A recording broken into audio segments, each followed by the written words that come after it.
कुछ और इम्पोर्टेंट बिंदुओं की तरफ अपना ध्यान आकर्षित कर लेते हैं। तो अभी अभी हमने देखा एंथैल्पी के लिए, एंथैल्पी को हम डिफाइन कर सकते हैं, एंथैल्पी को हम डिफाइन किया है किस प्रकार से कि that is H = E + PV के बराबर। अब हम देखते हैं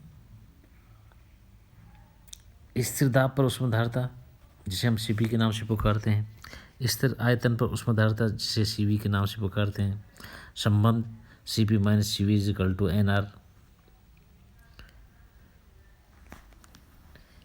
जूल का नियम, किसे कहेंगे, किसी तंत्र की ऊर्जा केवल ताप का फलन होती है, किसी तंत्र की ऊर्जा केवल ताप का फलन होती है। जूल थॉम्सन प्रभाव, रुद्रश्रम परिस्थिति में किसी छोटे से छिद्र द्वारा किसी गैस का प्रसार होने में शीतलन हो जाता है। या फिर हम और डिफाइन करें विस्तृत में कि जब उच्च दाब से निम्न दाब की ओर किसी सैरंध्र पात्र में से किसी गैस को प्रभावित किया जाता है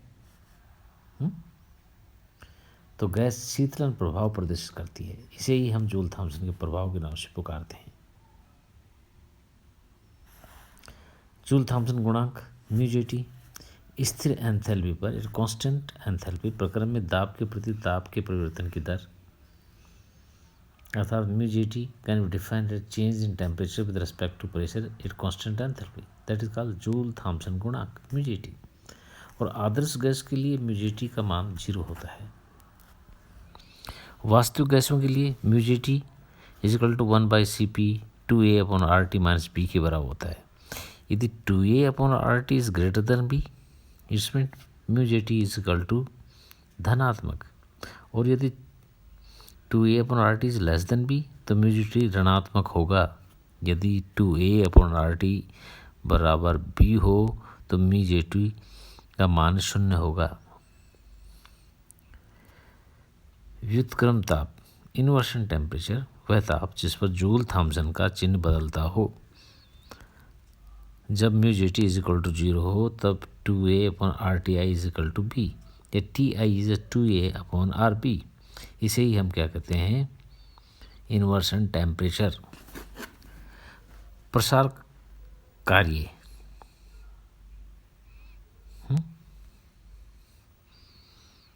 प्रसार का कार्य अर्थात दाब माइनस आयतन कार्य mgh, उत्क्रमणीय प्रक्रम में अधिकतम कार्य W मैक्सिमम होगा 2.303 nRT log of V2/V1। और प्रेशर में लेना चाहें तो 2.303 nRT और log of P2/P1। ऊष्माशोषी अभिक्रियाएँ जिनके संपन्न होने में ऊष्मा का शोषण हो ऊष्माशोषी अभिक्रियाएँ कहलाती हैं। फॉर एग्जांपल N2 + ऑक्सीजन और बनेगा 2NO और एनर्जी एब्जॉर्ब होगी 43 किलो कैलोरी। तंत्र की एंथैल्पी बढ़ेगी अतः ΔS का मान धनात्मक होगा। ऊष्माक्षेपी अभिक्रियाएँ जिनकी संपन्न होने में ऊष्मा मुक्त होती हो, अर्थात nitrogen +3 hydrogen and the formation of the ammonium will take place, है ना। और ऊष्मा मुक्त कितनी होगी, 22.4 किलो कैलोरी, है ना। और इसे हम लिखेंगे -22.4 किलो कैलोरी। अभिक्रिया ऊष्मा अभिक्रिया के संतुलित समीकरण में प्रदर्शित क्रियाकारकों की मोलर मात्राओं के पूर्ण रूप से क्रिया करने में तंत्र की एंथैल्पी में हुआ परिवर्तन को हम अभिक्रिया ऊष्मा के नाम से पुकारते हैं। अभिक्रिया ऊष्मा के मान को प्रभावित करने वाले कारक हैं क्रियाकारकों और उत्पादों की भौतिक अवस्था, ताप, दाब व आयतन, विलयन की सांद्रता। ये सब कारक हैं जो अभिक्रिया ऊष्मा को प्रभावित करते हैं। संभवन की मानक एंथैल्पी मानक स्टैंडर्ड अवस्थाओं में किसी पदार्थ के एक मोल का अपने तत्वों से निर्माण में हुआ एंथैल्पी परिवर्तन को हम संभवन की मानक एंथैल्पी के नाम से पुकारते हैं। ऊष्माक्षेपी यौगिक जिनकी एंथैल्पी का मान ऋणात्मक हो वे अवयवी तत्वों की तुलना में अधिक स्थायी होते हैं।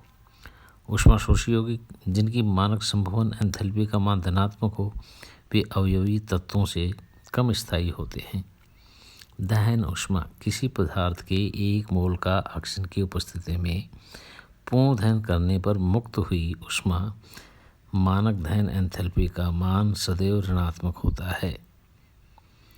हैस का नियम किसी रासायनिक अभिक्रिया को चाहे किसी भी पथ द्वारा संपन्न करवाया जाए उसकी ऊष्मा या एंथैल्पी परिवर्तन का मान समान होता है।